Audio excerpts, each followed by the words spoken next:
Bom, daí então a professora resolveu alguns exercícios.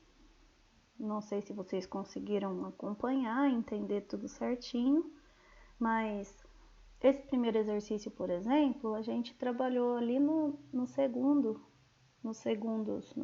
séries, né?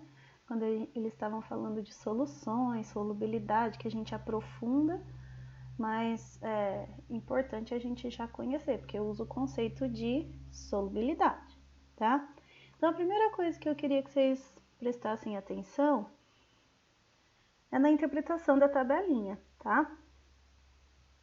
Aqui são as temperaturas, 4 valores de temperatura que foram subindo, e aqui são as solubilidades. O que significa isso, professora? Não entendi.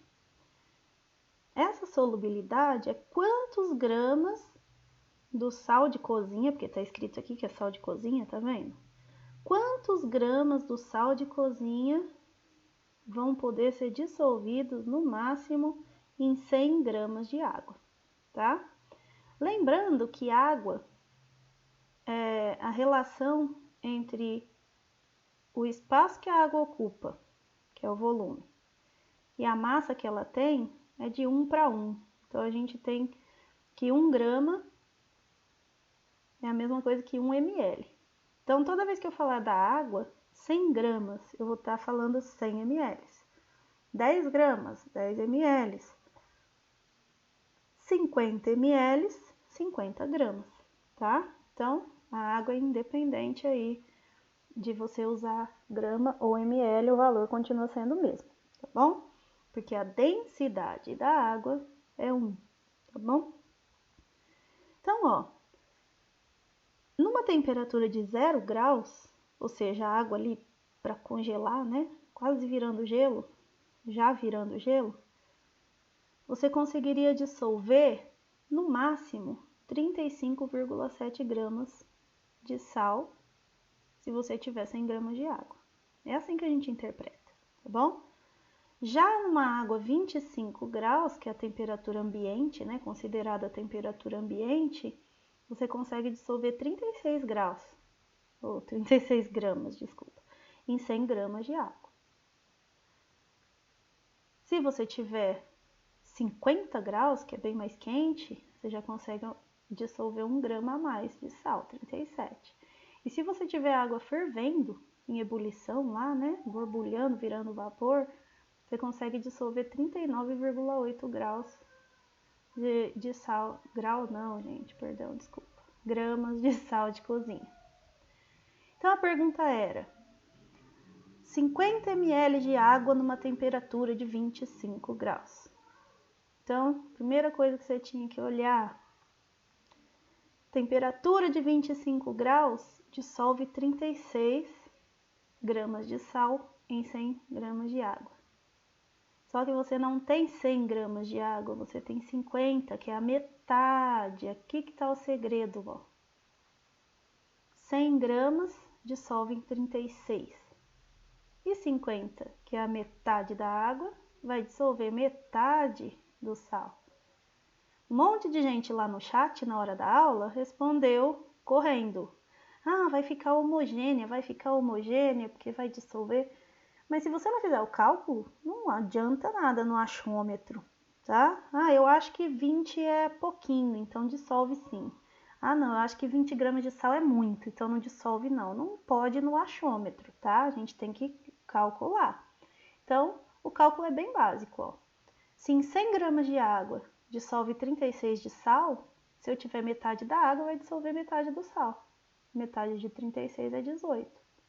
Então, a pergunta é: contendo 20 gramas, vai ficar homogêneo, que é sumir tudo, dissolver tudo, ou vai ficar heterogêneo, que vai ter sal sem dissolver? Poxa vida, professora, se dissolve só 18 e eu estou colocando 20, não vai dissolver tudo, então vai ficar heterogêneo, tá bom? Então esse era o primeiro exercício que a professora passou, já tem bastante conceitos legais aí pra gente prestar bem atenção. Aqui a resposta, né, como ela ensinou ali. Aí falava que quanto maior a temperatura, mais a solubilidade melhora, né? Você dissolve mais. Como eu já expliquei, a professora também já explicou, a água sempre é o solvente, tá? Eu vou dissolver alguma coisa na água, ela é o solvente. E o sal sempre é o soluto. O que eu acho que o pessoal se confundiu na hora desse exercício, gente?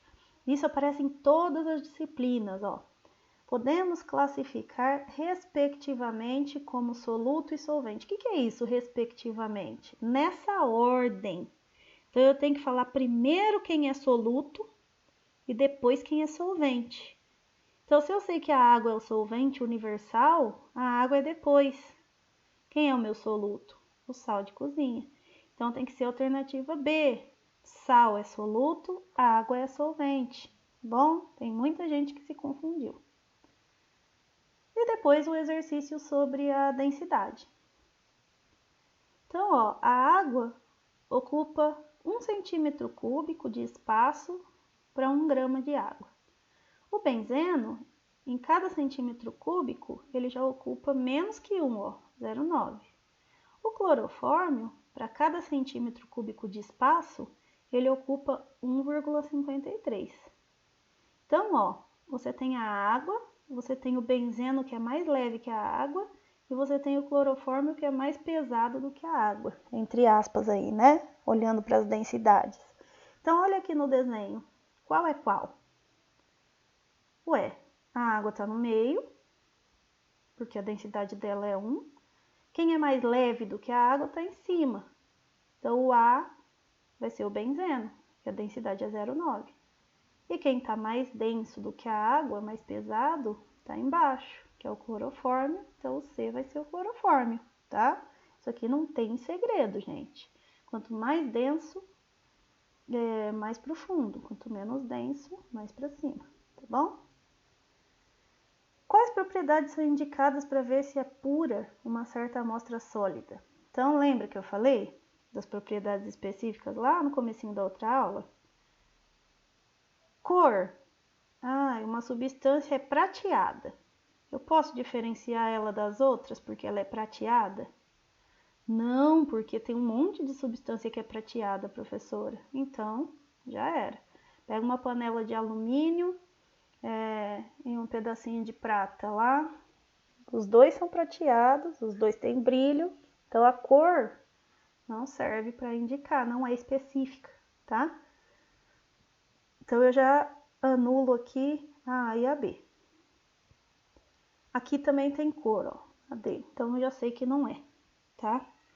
Dureza de um material, o quanto ele é resistente, também não adianta, porque tem um monte de materiais que são, que tem elevada dureza e tal, não dá certo também para identificar uma coisa com a outra pela dureza.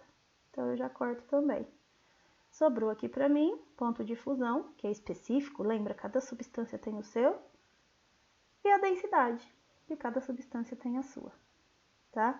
Então, era essa a alternativa C aqui do exercício, ok? Essas foram aí os exercícios da aula, tá bom?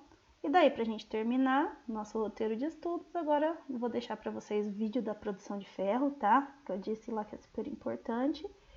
E vou deixar já uma avaliaçãozinha para ver o que a gente entendeu, tá bom? Qualquer coisa pode chamar, tá? Qualquer dúvida, pode perguntar. Se não conseguiu entender alguma coisa, pode me chamar que eu explico de novo, que o objetivo é esse, tá bom? Um beijo para todo mundo, até a próxima.